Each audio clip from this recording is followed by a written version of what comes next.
Olá pessoal, nós faremos agora a correção do simulado referente ao texto A Interdisciplinaridade como Necessidade e como Problema nas Ciências Sociais.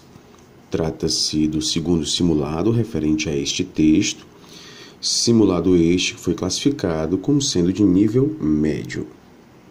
Primeira questão.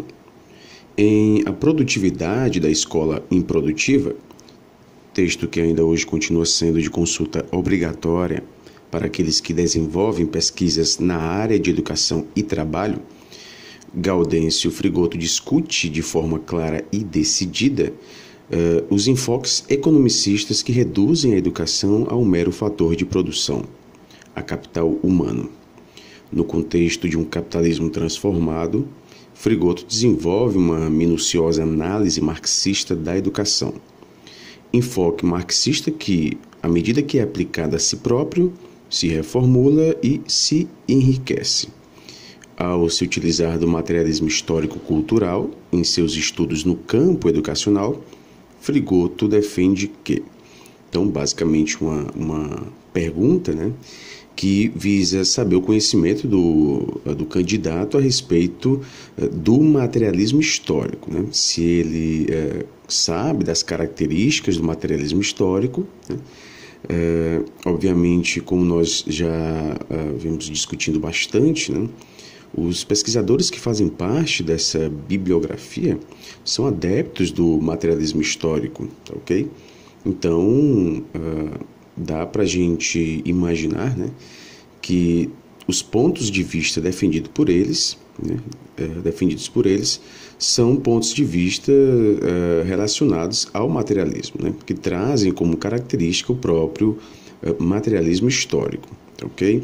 Daí vem a importância do movimento dialético, da historicidade, da totalidade, São categorias muito importantes que estes pesquisadores consideram em suas análises no campo educacional. Então, uma vez compreendendo as características dessas categorias, e no campo mais amplo o próprio materialismo histórico dialético, as questões serão muito mais fáceis de serem interpretadas, ok? Consequentemente, a possibilidade de acerto vai ser muito grande.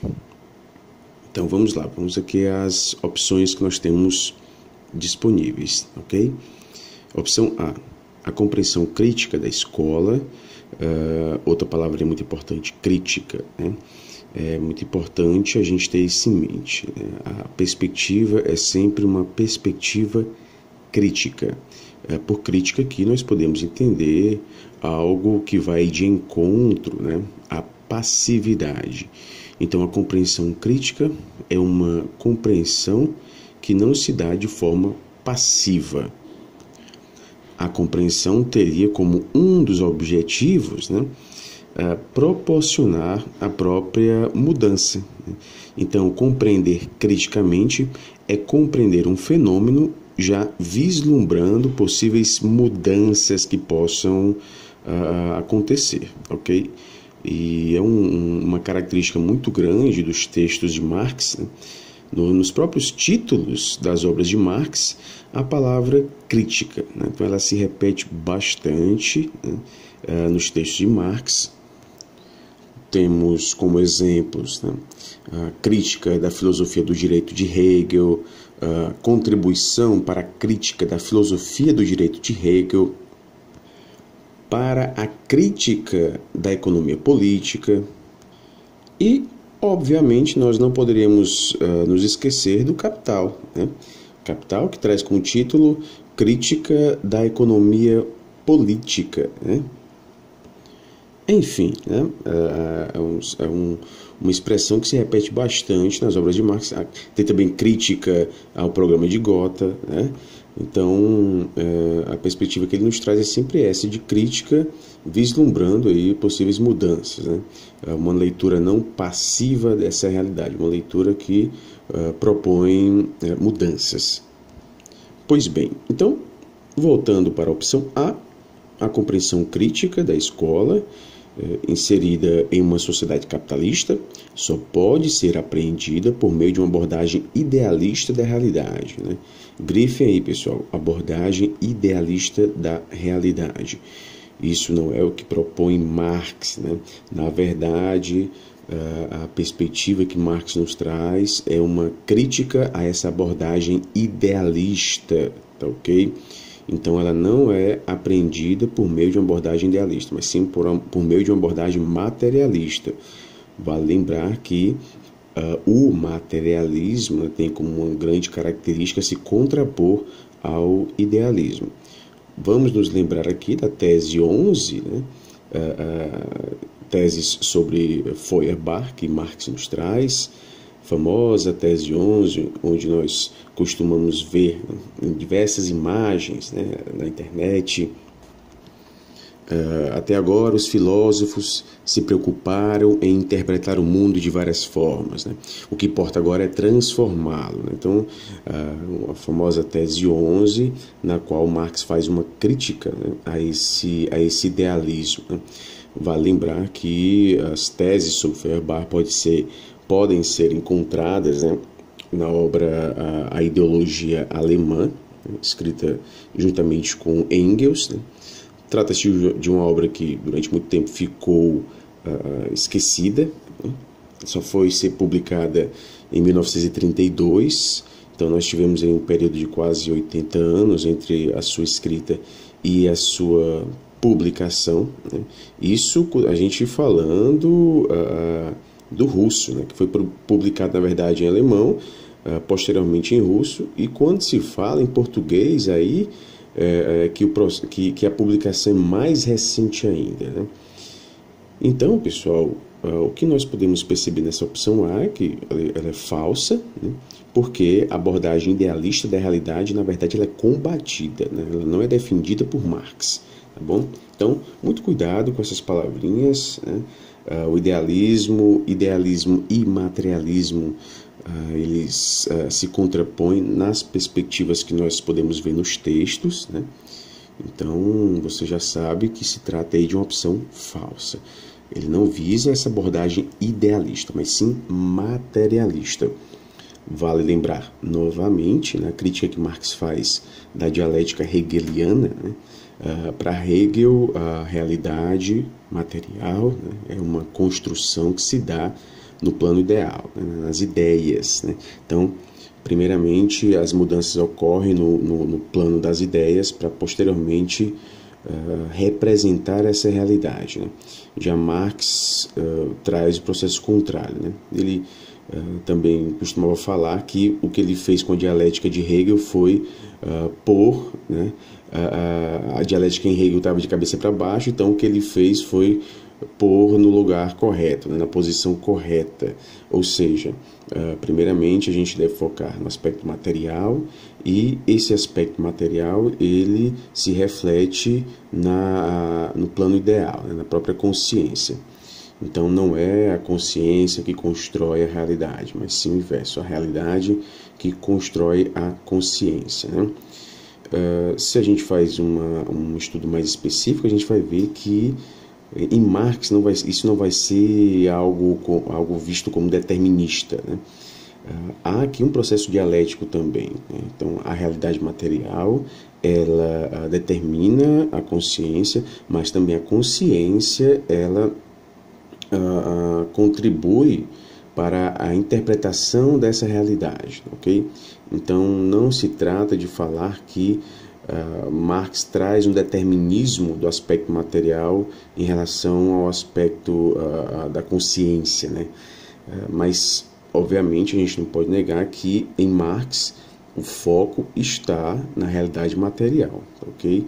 Então, diferentemente de Hegel, que é um idealista, Marx vai dar importância ao aspecto material, né, como um bom materialista, ok? Então a opção A está falsa e continua, né, pois sendo a realidade material o resultado de um processo dialético que se dá no e pelo pensamento, né? Então aqui uma característica de Hegel, né? Então para Hegel a realidade material é o resultado de um processo dialético que se dá no e pelo pensamento. Então, isso é para Hegel, para Marx é o contrário. A educação deve dar primazia ao desenvolvimento racional dos educandos, caracterizando assim um ensino interdisciplinar e produtivo, né? Marx propõe um ensino interdisciplinar, um ensino produtivo, né? Mas o que nós podemos perceber aqui, principalmente na metade aí desta opção, é que se trata de uma opção falsa, né? Faz referências ao que Hegel propunha, né? E ao que Marx combatia, né? As críticas de Marx eram justamente essa abordagem idealista, ok? Então a opção A está falsa. A opção B. Os enfoques economicistas no âmbito educacional devem ser refletidos em práticas interdisciplinares que valorizam a criticidade e a perspectiva dialética do movimento. Até aqui está correto, né? Até aqui o materialismo histórico-cultural propunha isso, né? Essa prática interdisciplinar, valorizando a criticidade e a perspectiva dialética do movimento. A teoria do capital humano é um bom exemplo da presença da perspectiva do materialismo histórico-cultural no campo educacional. É justamente essa parte que torna a opção falsa, né? Outra palavra importante que a gente pode grifar aí, pessoal, capital humano, né? A teoria do capital humano vai de encontro ao que os pesquisadores que compõem a bibliografia dessa seleção eles são contra, né? Até porque essa teoria do capital humano é um reflexo dos interesses do mercado, né? Obviamente se faz presente no campo educacional, né? Então, essa teoria do capital humano não se relaciona com o que é defendido por esses pensadores, né? Principalmente Frigoto. Vale lembrar que um dos pressupostos da teoria do capital humano, né, é a ideia de que quanto mais qualificado for um indivíduo, em decorrência da educação que ele tem, né, e por educação a gente pode interpretar aqui um treinamento recebido, tanto nas escolas quanto nas empresas, né, mais produtivo este trabalhador vai ser. Então, essa teoria do capital humano, ela foca no indivíduo, mas no ponto de vista desse indivíduo enquanto produtor de mais capital, ok? Então, essa teoria do capital humano, ela não vai se debruçar sobre temas como política, cultura, enfim, né? O foco aqui é aumentar a produção, aumentar a produtividade, né? Otimizar o trabalho. Então, aqui é uma preocupação muito grande no âmbito da educação com o custo-benefício, né? Sendo vista principalmente como um grande investimento, né? No âmbito educacional. Portanto, pessoal, a teoria do capital humano aqui ela não vai casar muito bem com o que esses autores propõem, tá bom? Então, não é um bom exemplo da presença dessa perspectiva do materialismo histórico-cultural no campo educacional, ok? Então, essa opção também está falsa. Opção C. A interdisciplinaridade, devido à complexidade do campo educacional, pode ser uma opção no estudo da produção do conhecimento, uma vez que não são descartadas outras abordagens metodológicas. Pessoal, nessa opção C, confesso a vocês que tem uma casca de banana, ok? Uma casca de banana que só é verificada, né, que só é constatada quando a gente analisa ao pé da letra o texto de Gaudêncio Frigoto, ok? Então vejam só, aqui está dizendo que a interdisciplinaridade pode ser uma opção, ok? Pode ser uma opção. Na verdade, o que Frigoto propõe não é a interdisciplinaridade como uma opção, mas sim como uma necessidade. Então, não se trata de uma opção, ok? É como se, diante dessa complexidade, não há outra opção, ok? A interdisciplinaridade é vista como necessidade, é preciso, isso não é opção, ok? É como se fosse algo obrigatório, né? Utilizar a interdisciplinaridade diante de uma complexidade como essa, né? Obviamente, o campo educacional é bastante complexo e examiná-lo à luz de uma perspectiva disciplinar, fragmentada, cartesiana, né, isso obviamente não vai gerar os resultados pretendidos, ok? Daí surge a interdisciplinaridade como uma necessidade, ok? Então, para Frigoto, não é uma opção, é uma obrigação do pesquisador, né, lançar mão da interdisciplinaridade para examinar a complexidade desse campo educacional, ok? Então, por isso que essa opção C, ela se torna falsa, né? Ela se torna falsa quando a gente analisa à luz, né, do que está de fato escrito no texto de Frigoto, ok? Então, aqui a gente foi bastante literal. Opção D. A interdisciplinaridade deva ser vista como um problema que se impõe frente aos planos material, histórico-cultural e epistemológico. Então, de fato, Frigoto defende, né, que a interdisciplinaridade deva ser vista como um problema que se impõe frente aos planos material, histórico-cultural e epistemológico. E por que a interdisciplinaridade para Frigoto, né, vista como um problema e como necessidade, né? Necessidade nós vimos por conta da complexidade do objeto que vai ser investigado. Então, esse objeto, que é o campo educacional, por ser complexo, né, ele necessita de conceitos diversos, né, métodos de análise diversos, né? Por isso que é importante esta abordagem interdisciplinar, né? Várias disciplinas contribuindo com conceitos, com pontos de vista, né, para interpretar esse objeto que é complexo, tá bom? Então, aí é que está a necessidade. O problema, ele surge justamente, né, porque a compreensão humana, ela é limitada, né? Então, analisar algo à luz da interdisciplinaridade é bastante complexo, é difícil, né? Justamente por conta dessa complexidade, né, pessoal? Então, como o ser humano tem limites de compreensão, e vale lembrar que nós estamos inseridos em uma sociedade, né, onde o capital é hegemônico. Nós fomos educados ainda, né, na cultura do cartesianismo, né, uma cultura disciplinar, fragmentada, né, as disciplinas muito bem divididas, é como se não pudesse existir um diálogo entre as disciplinas, né? Em outras palavras, o nosso histórico escolar, né, tem muito dessa característica disciplinar, cartesiana, fragmentada, né? Então, a gente, obviamente, quando faz pesquisas, a gente se utiliza do conhecimento que a gente adquiriu em todo o nosso histórico, né? Daí que surge, pessoal, esse problema, porque a gente vai se utilizar de uma perspectiva interdisciplinar, né, tendo conhecimentos que foram produzidos em um mundo disciplinar, né, em um mundo cartesiano, né? Então, isso acaba gerando limites na nossa compreensão. Por isso, pessoal, que quando a gente se depara com propostas diferentes das que nós estamos acostumados, né? Isso devido ao nosso histórico, isso causa um choque, né? Causa uma dificuldade na interpretação, tá bom? Então, é visto como um problema porque nós temos esses limites de compreensão, como o próprio Frigoto nos traz, né?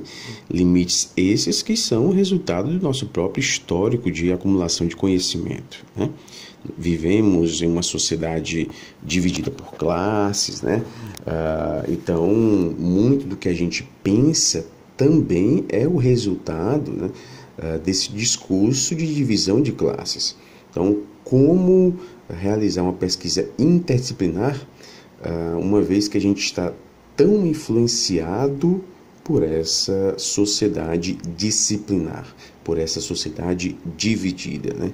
Essa sociedade alienada, né? Que cada vez mais, digamos, não se pertence, né? Que cada vez mais pertence a outro. Daí a perspectiva da alienação, né? A consciência, ela é uma consciência alienada, né? A nossa consciência não é produzida por nós mesmos, né? É uma consciência produzida por outro, né? Daí vem a ideologia veiculada pela mídia, né? Por exemplo. Então, a nossa consciência é uma consciência alienada. Em outras palavras, uma consciência alheia, né? Uma consciência de outra pessoa. Algumas pessoas têm dificuldade de interpretar, compreender, né, a ideia de alienação em Marx, né? Talvez, se a gente relacionar com outra palavra que é sinônima, né? A própria palavra alheia, né? Ou seja, algo que pertence a outra pessoa, alheio, né? Então, a alienação ou a alheiação, vamos inventar essa palavra, né?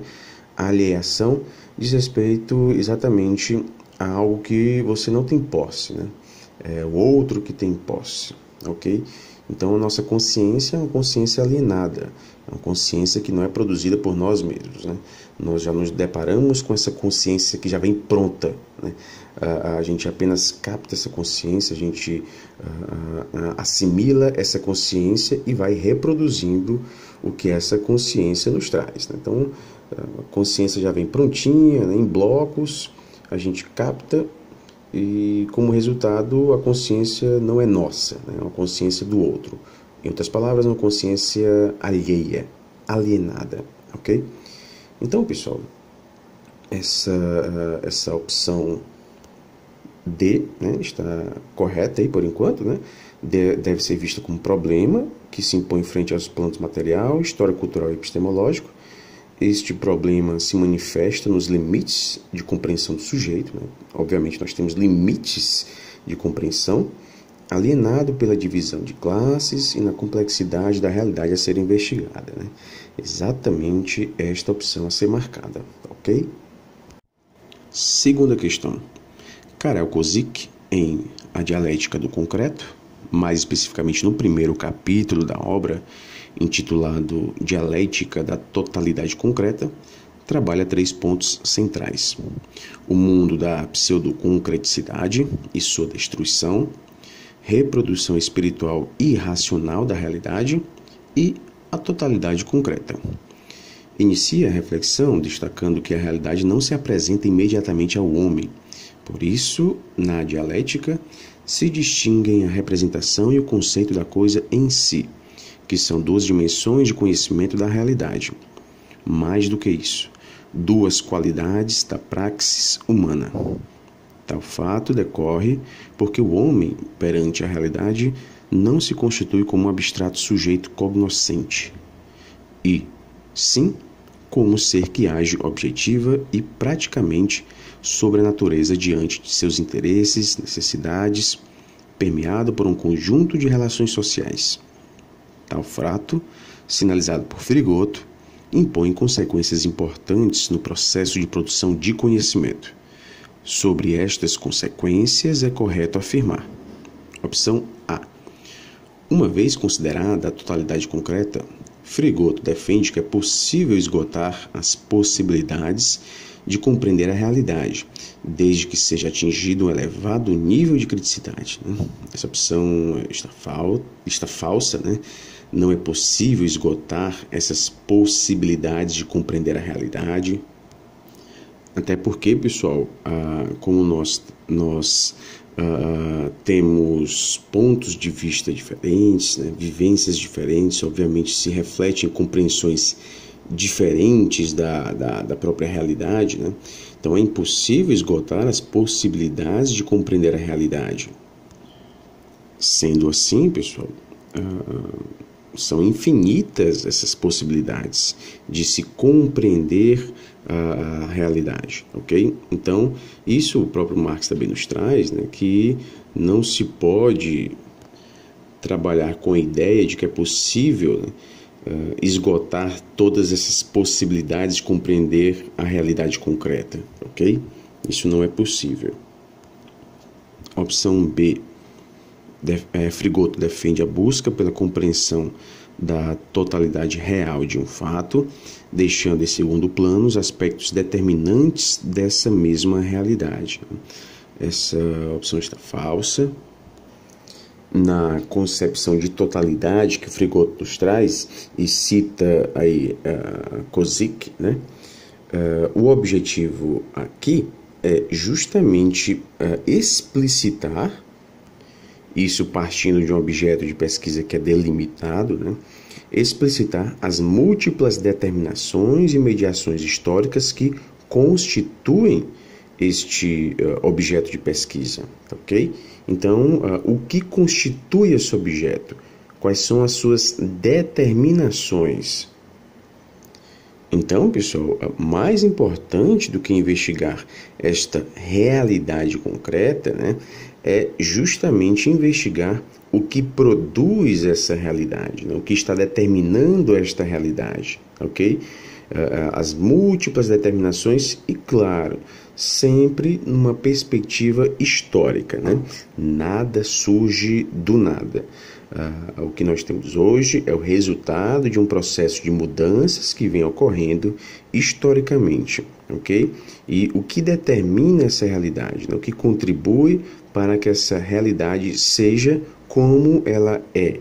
Justamente esse é um dos objetivos que Frigoto nos traz, né? Ao falar dessa totalidade, né? Então, não são deixados em segundo plano esses aspectos determinantes da realidade. Pelo contrário, eles são vistos como sendo de primeiro plano, né? Uma prioridade examinar esses aspectos determinantes da realidade, ok? Opção C.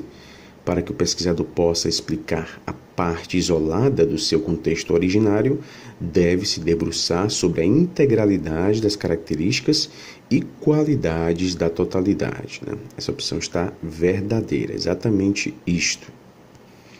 Vejam só, aqui nós estamos falando de uma parte isolada do contexto que esse pesquisador vai investigar, né?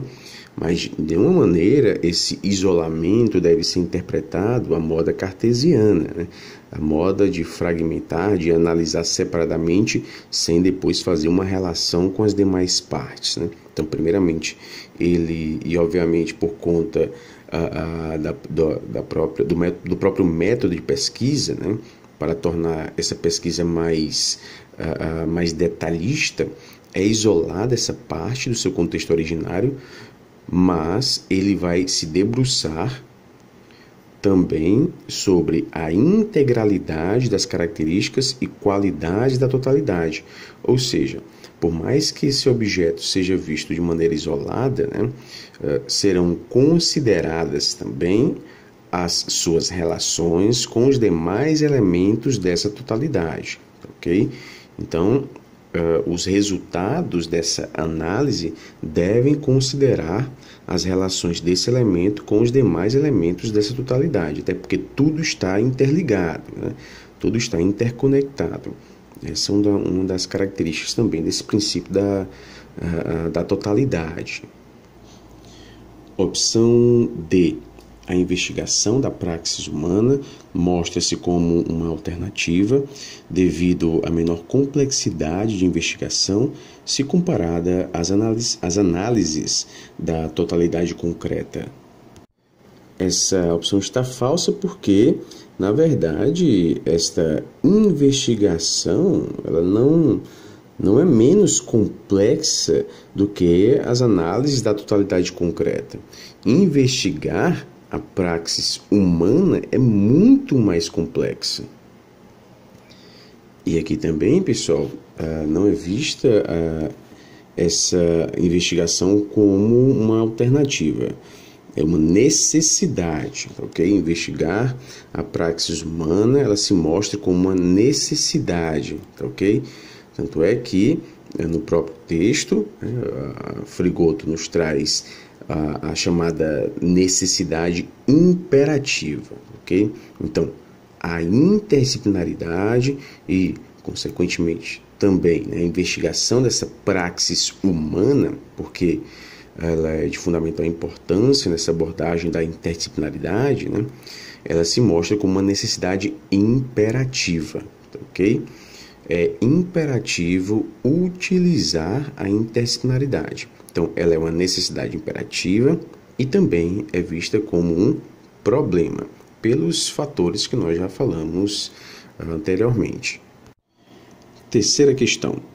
Na história da educação brasileira, a apresentação de propostas para a educação pública, a partir de uma perspectiva socialista, ocorre somente durante a década de 80 do século passado, 1980, quando tem início a redemocratização do país, isso em 1985, no final de uma ditadura militar que durou 20 anos. Elas começam a surgir em confronto com a noção de Louis Althusser, segundo a qual a escola é um aparelho ideológico do Estado burguês. Suas ideias não encorajavam a formulação de um projeto socialista para a escola pública. Ao contrário, esta passou a ser profundamente atacada como se fosse um instrumento de dominação absoluta do capital.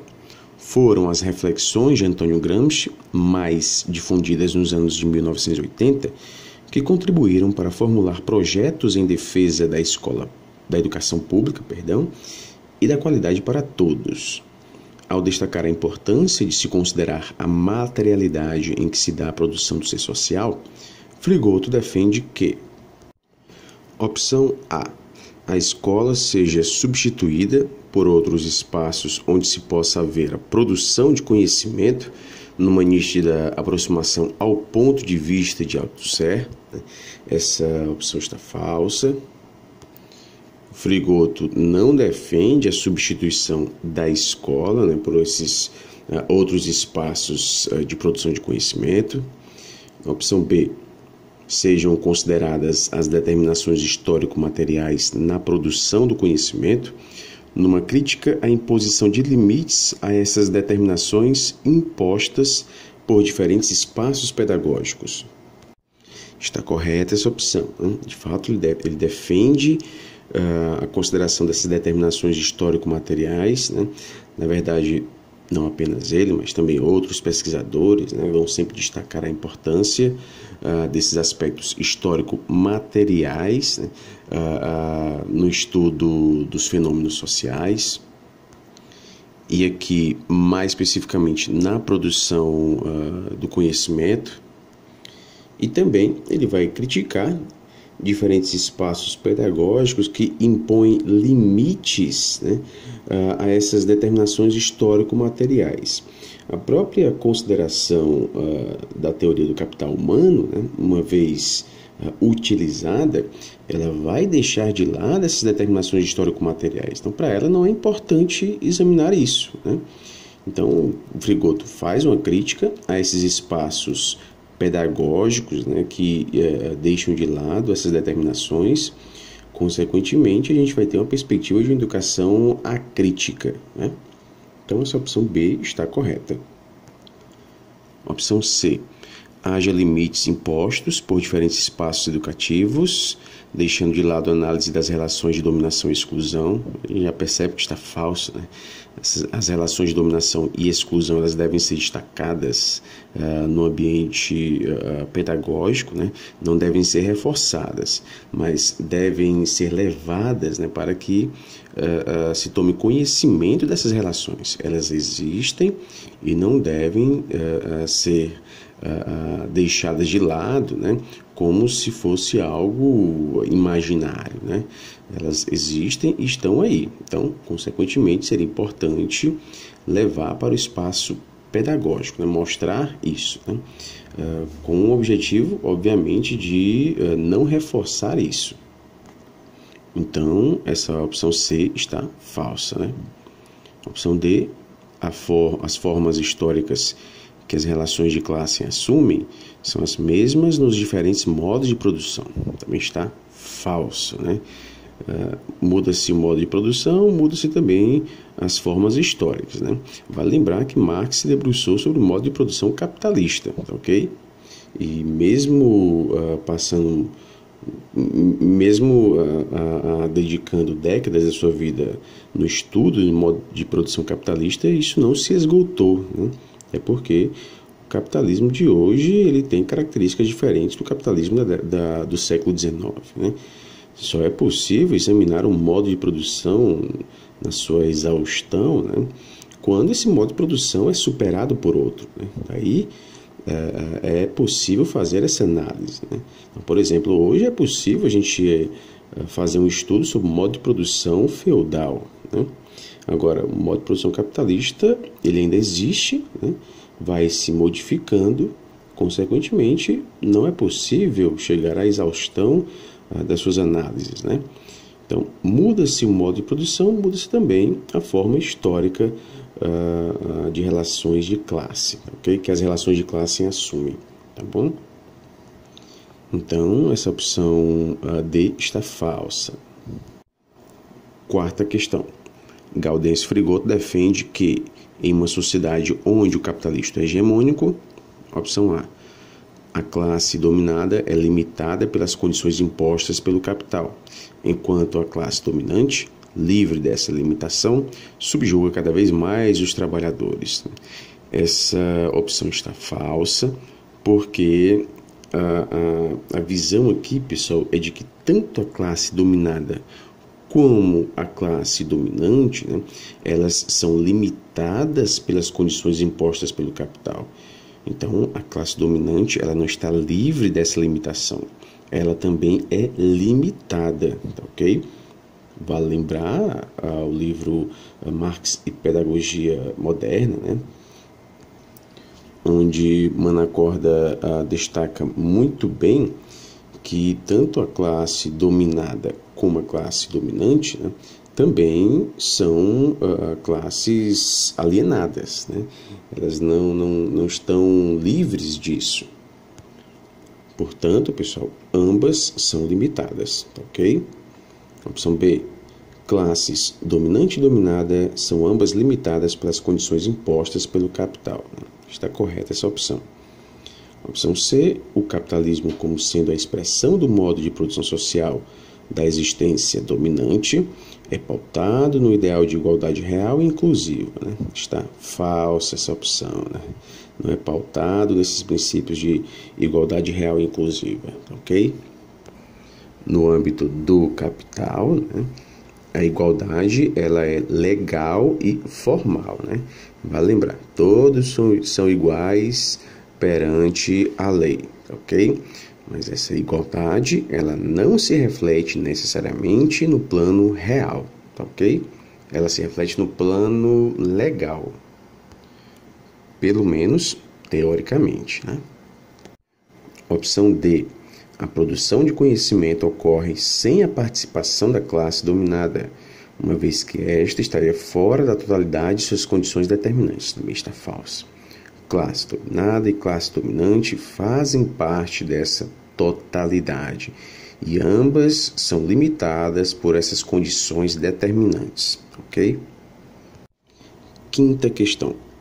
Marx relaciona as determinações mais precisas do fato econômico às categorias mais abstratas, revelando o equívoco da clássica economia burguesa, que permanecia ligada à aparência dos fatos econômicos, amarrados a uma falsa concepção da noção de concreto.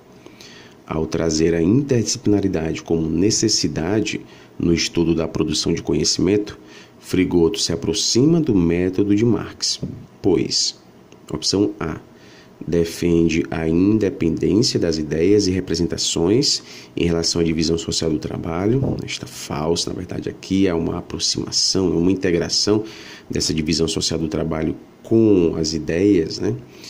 A opção B aborda a produção intelectual da classe dominante como subordinante da consciência da classe subordinada. Está correta essa opção, né? A produção intelectual da classe dominante, ela é feita também, né, com o objetivo de subordinar a consciência dessa classe que é subordinada, né?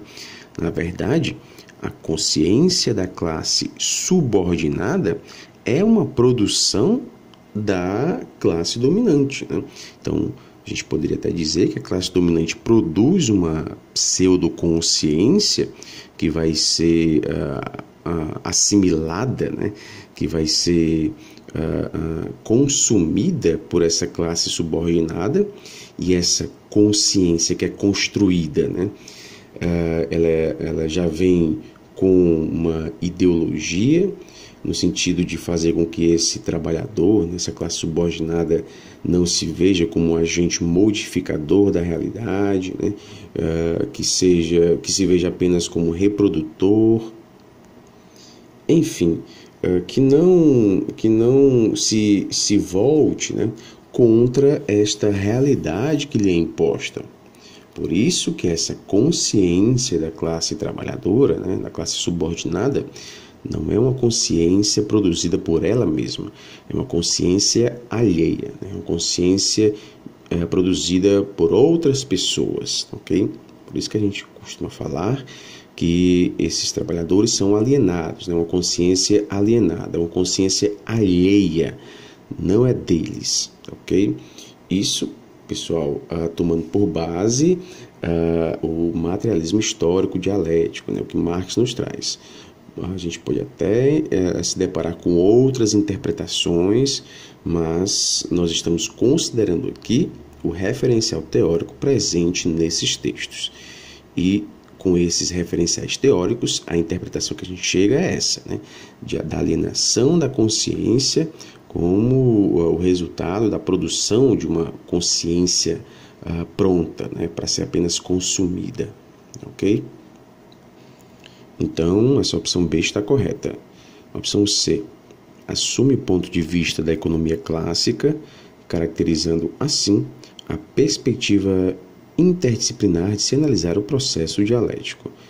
Essa opção está falsa, né? Porque não assume o ponto de vista da economia clássica, né? Na verdade vai de encontro a essa economia clássica, mas de fato assume essa perspectiva interdisciplinar de se analisar o processo dialético. Mas isso não é uma característica da economia clássica.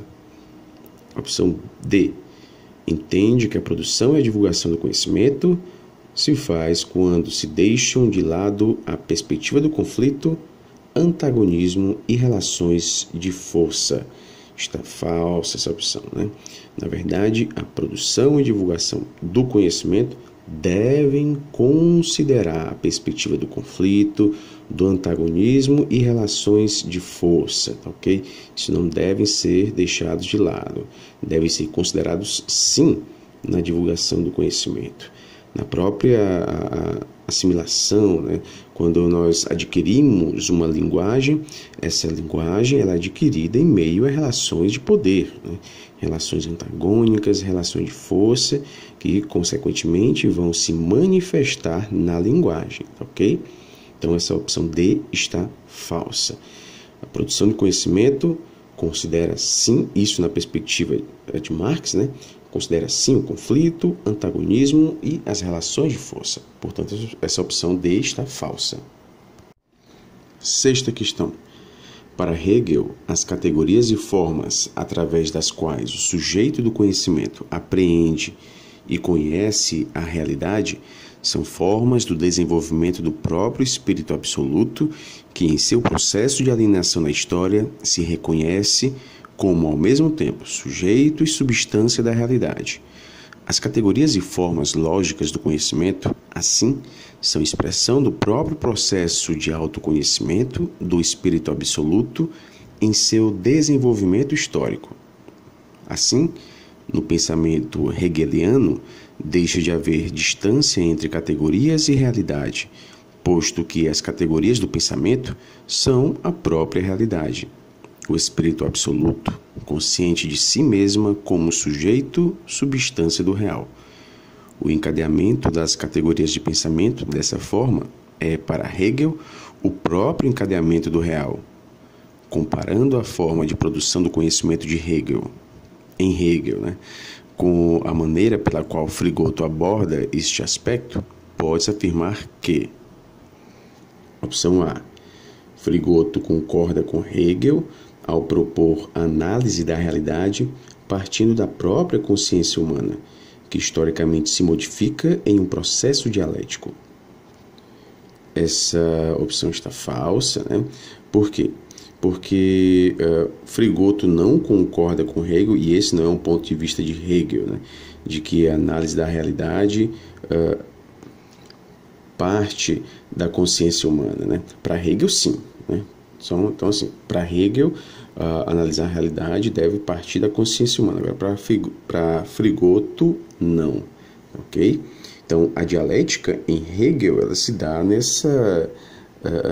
nesse fluxo, né, da consciência para a realidade, a consciência produzindo a própria realidade, ok? Frigoto não concorda. Opção B. Esta perspectiva de Hegel é vista por Frigoto como conservadora, pois ao afirmar que o desenvolvimento da consciência seria um reflexo de sua própria essência, Hegel interpreta a realidade à mercê do que ocorre na consciência, caracterizando assim o pensamento burguês conservador. Essa opção está verdadeira, né? Também era uma crítica de Marx, né? Lembre-se, mais uma vez, da tese 11, das teses sobre Feuerbach, né? Na qual Marx critica esse idealismo, né? E critica um idealismo em detrimento das ações materiais, né?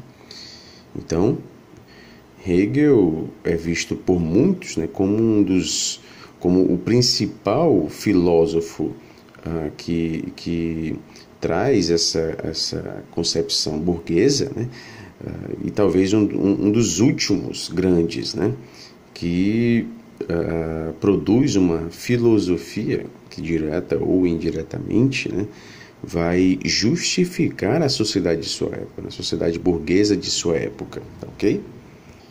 Hegel via a sociedade burguesa como o auge, né? Depois de um processo longo de mudanças históricas, né? Chega-se à sociedade burguesa e esta, né, seria a sociedade que, digamos, daria certo, né? Isso se reflete muito bem na Revolução Francesa, né, que foi uma revolução burguesa, né? Mas depois, como visto com as condições de vida gerada pela Revolução Industrial, né, percebeu-se que, na verdade, essa sociedade burguesa não era tudo aquilo que Hegel propunha, né? Então, acabaram surgindo críticas a ele, né, vindas de seus próprios discípulos, né? Dentre eles, a gente pode destacar Marx, né? Então, de fato, essa perspectiva de Hegel era vista como uma perspectiva conservadora, ok? A opção B está correta. Na opção C, apesar de não ser hegeliano, Frigoto deixa de lado o estudo da mais-valia na análise da sociedade de classe. Está falso, ele não deixa de lado o estudo da mais-valia, né? Vale lembrar que em algumas obras de Marx, né, isso dependendo da tradução realizada, você não vai encontrar essa expressão mais-valia. Você vai encontrar a expressão mais-valor, ok? Então, mais-valor, mais-valia se refere ao mesmo fenômeno, tá bom? Opção D, a superação da divisão entre trabalho manual e intelectual e dos mais diversos processos e mecanismos de exclusão, segundo Frigoto, deve ocorrer primeiramente pela adoção da ideologia dominante pela classe trabalhadora, tornando-a mais intelectualizada e crítica. Está falsa essa opção, né? Na verdade, pessoal, a adoção dessa ideologia dominante, segundo Frigoto, traz perspectivas muito nocivas, né, para a produção de uma educação nesse viés crítico, né? Essa ideologia dominante, como ele muito bem diz, escamoteia sistematicamente o conflito, ou seja, não aborda o conflito, até porque não é interessante mostrar que há conflitos na sociedade, né? Não aborda as crises, né? Embora é óbvio que na sociedade a gente vive, né, nesse profundo conflito, né, nessa situação de crises cada vez mais frequentes, né? Então, essa ideologia dominante é uma ideologia que busca silenciar esses aspectos, né? Silenciar esses conflitos, minimizando assim a desigualdade social, a discriminação racial. Então, pessoal, não deve ocorrer essa adoção dessa ideologia dominante, ok? E até porque não é ela que vai tornar a classe trabalhadora mais intelectualizada e crítica. As propostas frequentes que nós encontramos nesses pesquisadores, né, é justamente a mudança a partir da própria classe subordinada, né, no caso aqui dos próprios trabalhadores. Vale lembrar aqui o que Gramsci nos traz do intelectual orgânico, né, um intelectual produzido dentro da própria classe trabalhadora. Este, sim, teria legitimidade, né, de representar a voz dessa classe, ok? Então, essa opção D está falsa. Sétima questão. A concepção metafísica entende que a definição a priorística do método garante à pesquisa critérios de cientificidade, neutralidade e objetividade. Já a concepção materialista entende que o método constitui-se muito mais como uma concepção de realidade que mediará o processo de apreensão do conhecimento, do que uma simples ferramenta para medir ou observar os fenômenos sociais. A concepção materialista vai além das leis que regem os fenômenos, busca a lei de sua modificação e de seu desenvolvimento, destacando o dinamismo da praxis transformadora dos homens como agentes históricos. No tocante ao que foi dito sobre ambas as concepções, né, concepção materialista e a concepção metafísica, Frigoto defende que, opção A produção e a divulgação do conhecimento não se fazem alheias aos conflitos, antagonismos e relações de força que se estabelecem entre as classes ou grupos sociais. Está corretíssima essa opção, né? Então, não se esqueçam. A produção de conhecimento sempre, isso na perspectiva de Frigoto, né, e dos demais marxistas, né? Sempre se faz, né, considerando os conflitos, antagonismos e as relações de força, ok? Opção B, a consciência burguesa, por ser mais intelectualizada e avançada cientificamente, deve ser aprendida pela classe trabalhadora, né? Essa opção também já está falsa, né? Esse não é o ponto de vista que ele nos traz, né?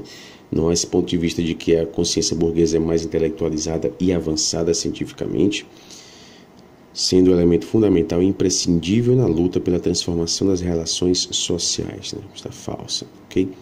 Na verdade, essa consciência burguesa, ela acaba sendo uma das responsáveis pela produção de uma pseudoconsciência que vai ser assimilada pela classe subordinada.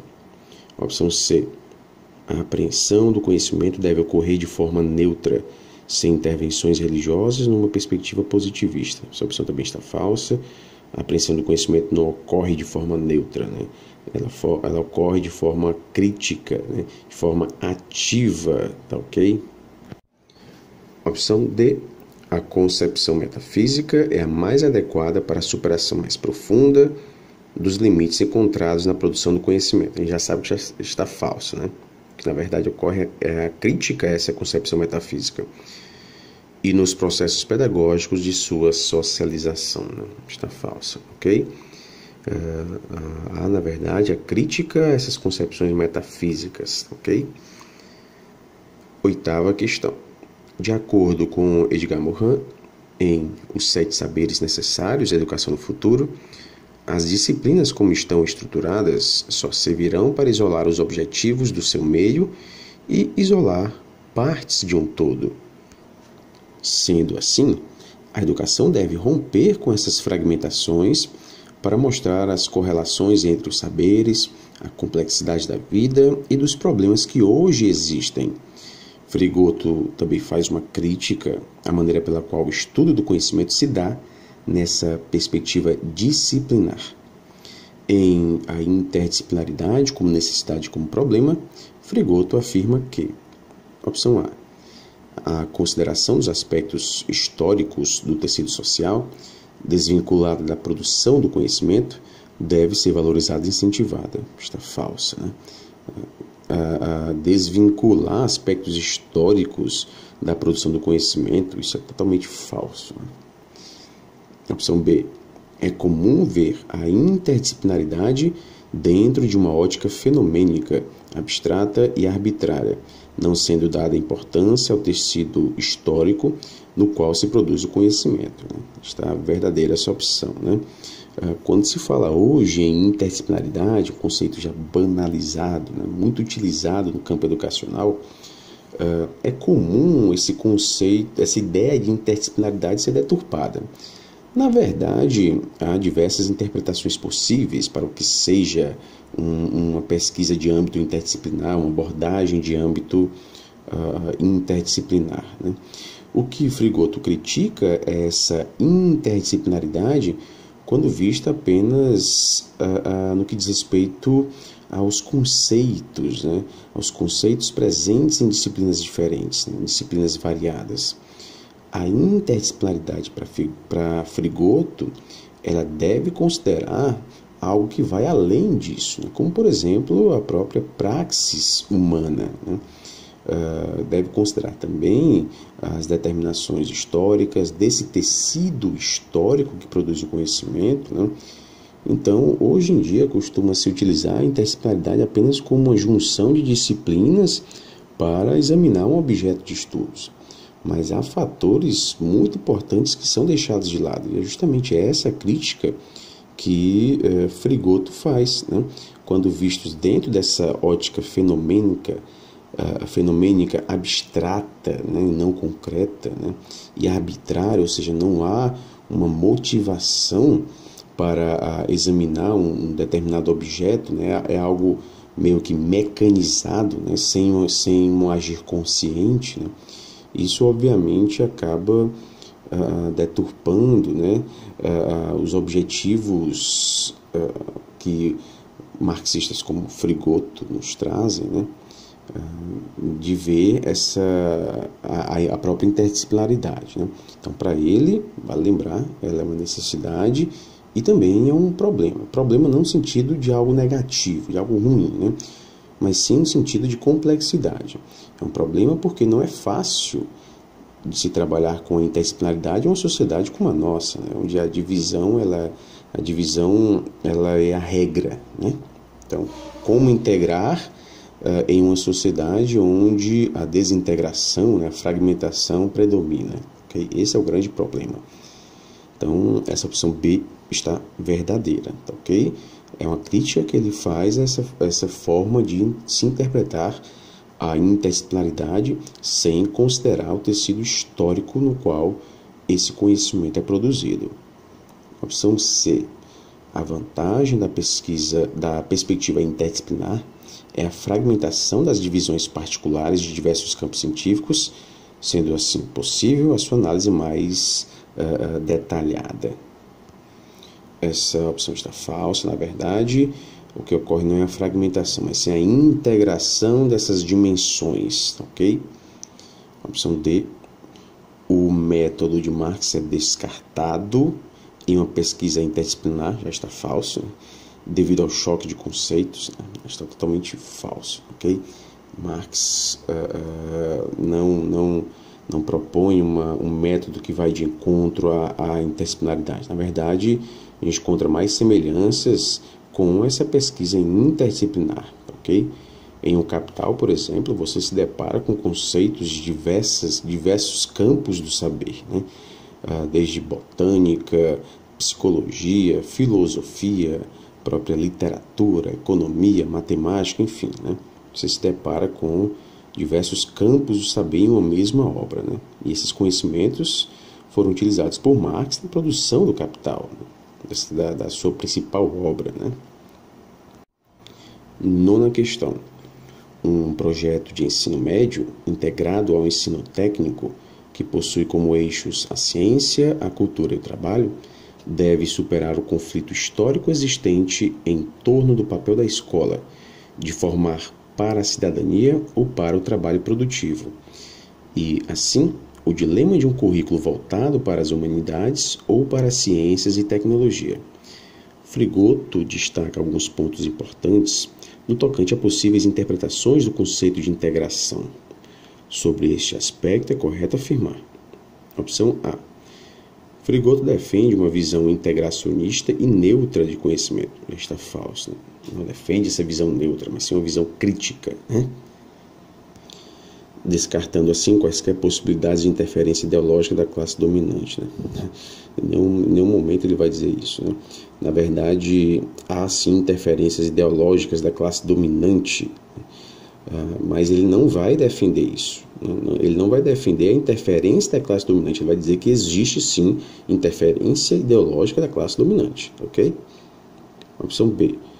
A ideia que se tem de interdisciplinaridade é motivada por uma forma específica cultural, ideológica e científica de conceber a realidade. Está correta essa opção, né? A ideia que se tem de interdisciplinaridade é motivada por um discurso já existente, né?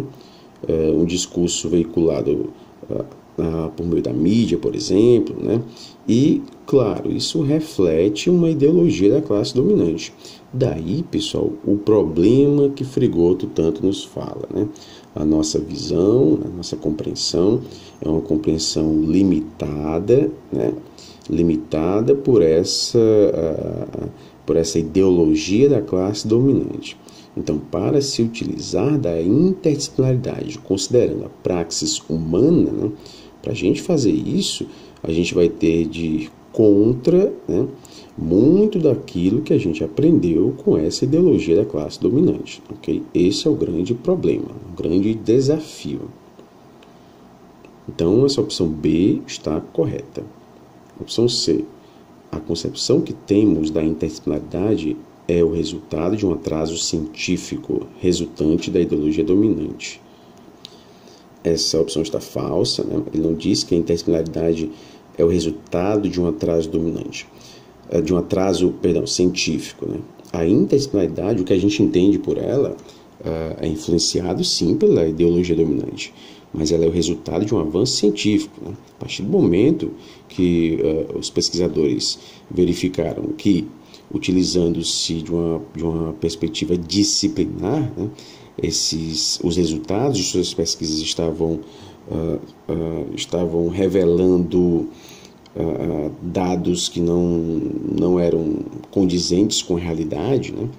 E justamente por investigarem objetos complexos como a cultura, o próprio homem, o meio ambiente, por exemplo, né?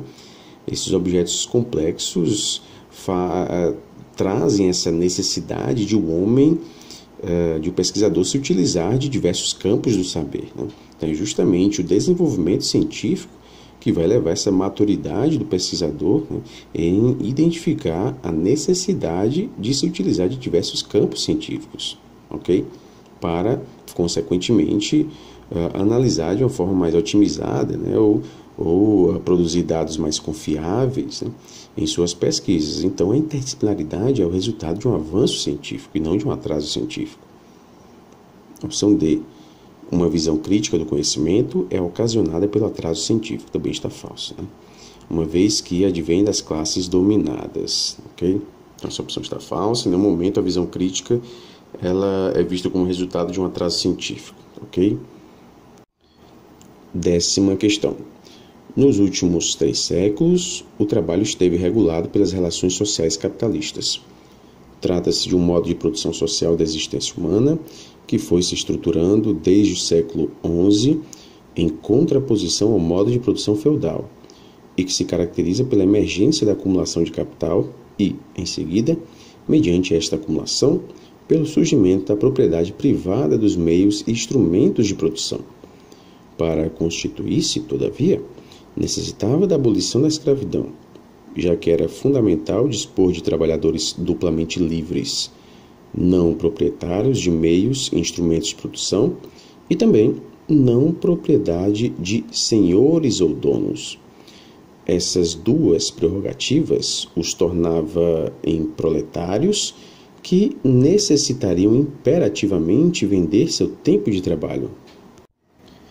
É dessa relação social assimétrica que se constituem as classes sociais fundamentais, proprietários privados dos meios e instrumentos de produção e os não proprietários, trabalhadores que necessitam vender sua força de trabalho para sobreviver.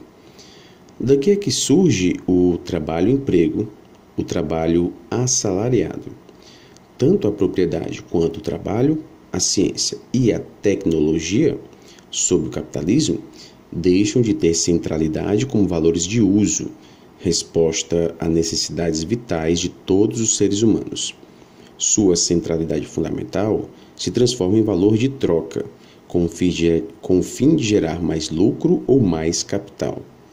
A distinção do trabalho e da propriedade e tecnologia como valores de uso e de troca é fundamental para entendermos os desafios que se apresentam à humanidade nos dias atuais. O trecho destacado acima foi retirado do artigo intitulado Educação e Trabalho, Bases para debater a educação profissional emancipadora, de Gaudêncio Frigoto. Relacionando este trecho ao que Frigoto nos traz em A Interdisciplinaridade como Necessidade e como Problema nas Ciências Sociais, pode-se afirmar que ele, opção A, busca explicar os fenômenos educacionais à luz do pensamento hegeliano, já está falso aqui, né? Esse pensamento idealista, né? Está falso, da realidade como resultado de uma construção racional, né? Está falso. Defende que o modo de pensar fragmentário e linear produz conhecimentos que, transformados em ação, traz inúmeros problemas concretos ao conjunto da humanidade. Está verdadeira essa opção, né? Esse modo de pensar fragmentário e linear traz, sim, vários problemas concretos ao conjunto da humanidade. Dentre esses problemas, né, a não visão da totalidade, né? A não visão de fenômenos que interferem em outros fenômenos, né? E isso também deixa de lado o próprio aspecto histórico, né, da produção de conhecimento, a dialética, né? Consequentemente, isso acaba levando também a uma consciência alienada. Opção C. Denuncia os problemas que as relações predatórias de produção e a exclusão social crescente trazem no plano social, atingindo exclusivamente a classe dominada. Também está falso. Lembrem-se de que tanto a classe dominada como a classe dominante são limitadas, né, pelos interesses do capital e são também atingidas por essas relações predatórias de produção. Opção D. Defende a superação de uma concepção de totalidade concreta de conhecimento. Já está falso, não vai defender essa superação, né? Ele vai justamente defender a existência dela, pois esta traz a manutenção de uma perspectiva burguesa de exploração e desigualdade entre classes, né? Está falso, né? Essa concepção de totalidade concreta do conhecimento vai justamente combater essa perspectiva burguesa de exploração e desigualdade entre classes, ok? Então, a opção correta aí para ser marcada na 10ª questão é a opção B de bola, tá bom? Então, nós finalizamos aqui a correção do primeiro simulado, né, aplicado aí como sendo de nível médio. Nós já podemos perceber aqui os enunciados com textos maiores, né? Vale lembrar também que em edições anteriores da seleção, né, nós também nos deparamos nas provas de seleção com questões bastante amplas, né? Questões aí que tomavam a lauda inteira da prova, né? Então, também com esse objetivo de a gente ir treinando mesmo, né? Exercitando, a gente já está aumentando aqui o tamanho, né, dos enunciados, fazendo referência também a outras obras desses escritores, desses pensadores, tá bom? Então, é frequente a gente fazer referência a outros textos escritos por eles, né, buscando identificar se vocês compreenderam os conceitos presentes nesses textos e relacionando esses conceitos a outros conceitos que eles nos trazem nesses textos diferentes, tá bom? Muitas vezes essas referências a outras obras vêm com o objetivo de distrair o candidato, né? Distrair esse candidato para ver se ele se perde na leitura de textos um pouco diferentes daqueles que ele estava lendo para a seleção, né? E esse desvio de atenção pode ocasionar em marcação de opções falsas, ok? Então a gente já vai aqui exercitando, né? Fazendo referência também a outros textos, para que esse seja o momento dos erros, né? Então a gente costuma dizer que nosso curso é o momento onde se deve errar, né? A gente erra aqui para, na prova, né, a gente acertar, tá ok? Então a gente fica por aqui, um grande abraço a todos e bons estudos.